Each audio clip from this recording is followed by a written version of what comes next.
Bienvenue, vous êtes au Musée des Beaux-Arts de Montréal et je voulais vous parler d'un programme spécialement pour vous que nous avons imaginé sur mesure pour nos amis et qui vous permettra de découvrir ou de redécouvrir vos trésors, vos joyaux, vos collections au travers des 5 pavillons du musée. J'ai fait un choix de mes coups de cœur au travers de cette collection extraordinaire et je vous invite à venir la découvrir grâce aux ateliers thématiques, grâce aux visites guidées, grâce aux parcours spécifiques que nous allons imaginer pour la première fois pour vous, donc afin que vous compreniez, que vous exploriez, que vous soyez encore plus à la rencontre de ces œuvres extraordinaires que nous conservons au Musée des Beaux-Arts de Montréal. Alors voilà quelques choix spécialement choisis pour vous.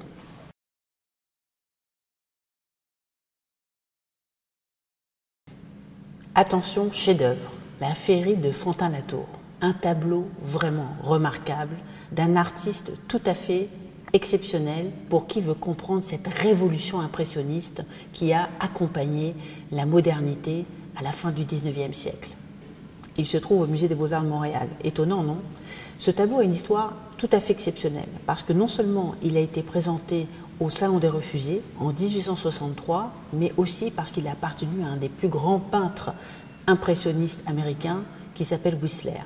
Whistler étant un ami de Fantin-Latour. Fantin-Latour fait partie de toute cette génération aux côtés de Manet, aux côtés de Cézanne, de Pissarro, qui ont révolutionné l'époque de la modernité avec cet impressionnisme naissant.